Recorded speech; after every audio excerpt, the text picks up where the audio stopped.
Assalamualaikum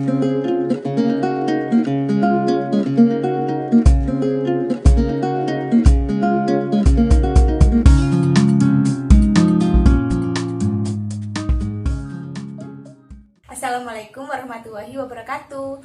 Balik lagi di channel YouTube Rumah Dosen. Nah, kali ini kita akan membahas tentang diare pada anak. Kalau diare pada orang dewasa tidak begitu berbahaya ya seperti pada anak. Karena kalau pada anak diare bahkan bisa menyebabkan terjadinya kematian. Bahkan nggak tanggung-tanggung.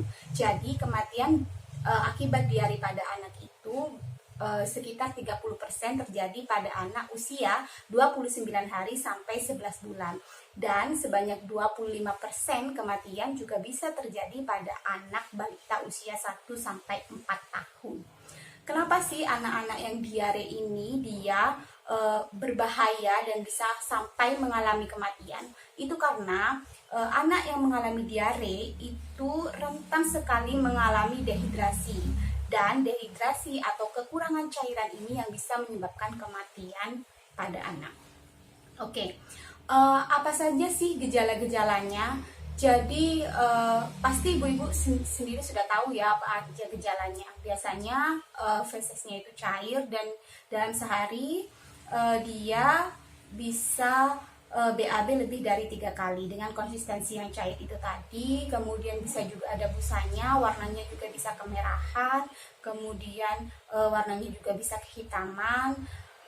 Anaknya juga lesu, dia nangis terus rewel karena mungkin kalau belum bisa ngomong perutnya itu sakit melilit seperti itu. Kemudian bisa juga disertai dengan muntah-muntah.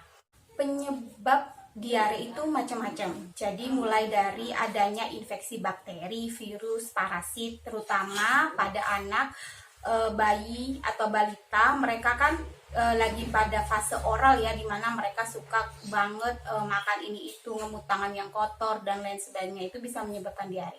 Atau mungkin dari makanan yang mereka konsumsi, misalnya kurang terjaga kebersihannya. Kemudian yang kedua bisa juga disebabkan karena anak ibu terlalu banyak mengkonsumsi jus buah. Dan ingat bahwa anak usia kurang dari 1 tahun tidak boleh minum jus buah.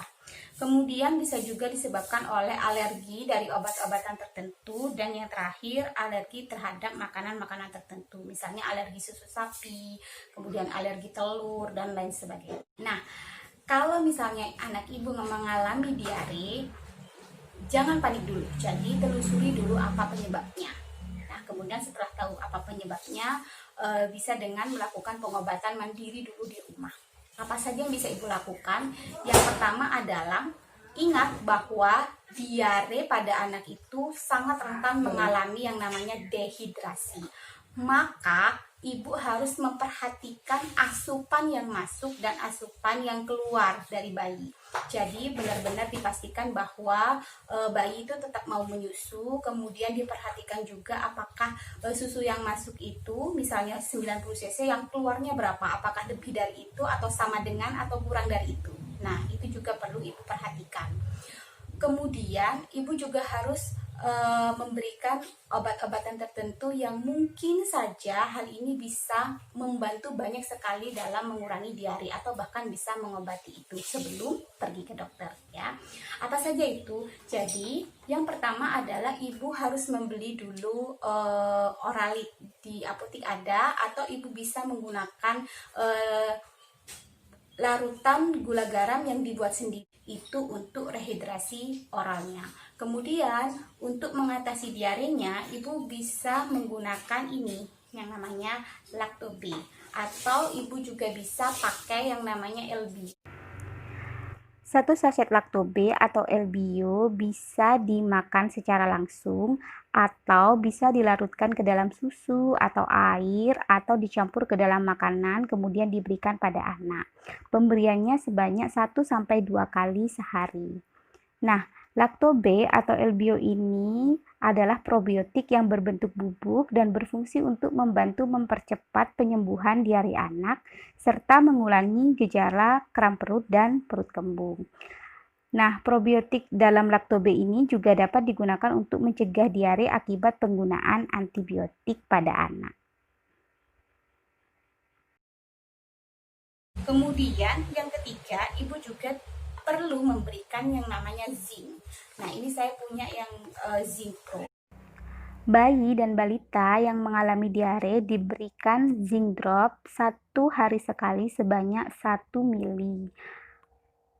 Nah, suplementasi zinc ini berguna untuk mencegah tingkat keparahan diare.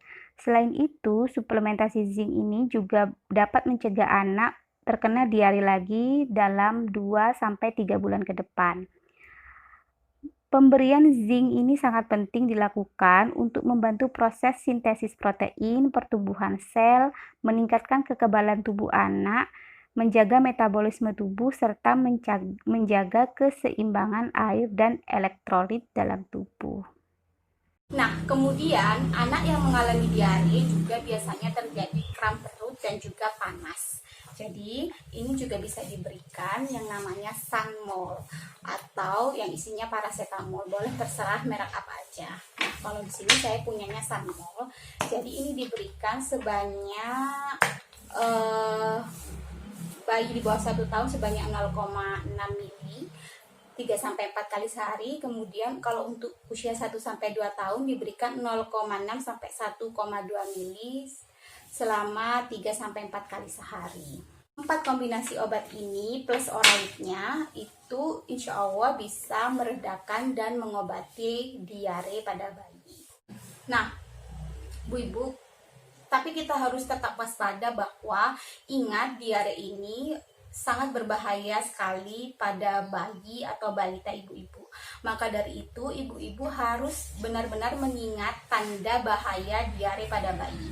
Kalau misalnya ada satu di antara tanda-tanda berikut ini, berarti ibu-ibu harus segera membawa balita atau bayi ibu-ibu ke dokter atau ke fasilitas pelayanan kesehatan. Yang pertama adalah untuk bayi yang berusia kurang dari 1 tahun, ibu-ibu tinggal memperhatikan ubun-ubunnya yang di sini. Itu kan masih belum menutup sempurna ya tulang tengkoraknya.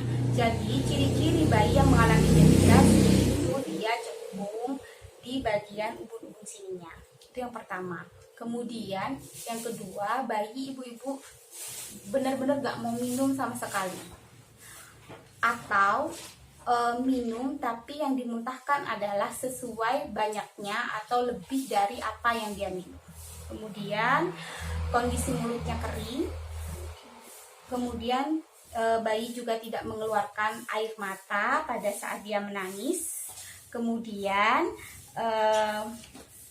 kulitnya juga terasa lebih kering. Dan yang terakhir adalah bayi atau balita ibu-ibu tidak kencing selama lebih dari 5 jam. Itu adalah tanda-tanda bahaya yang perlu ibu waspadai. Sekali lagi, kalau misalnya menemukan tanda bahaya tersebut, silahkan segera menuju ke fasilitas pelayanan kesehatan untuk mendapatkan perawatan lebih lanjut.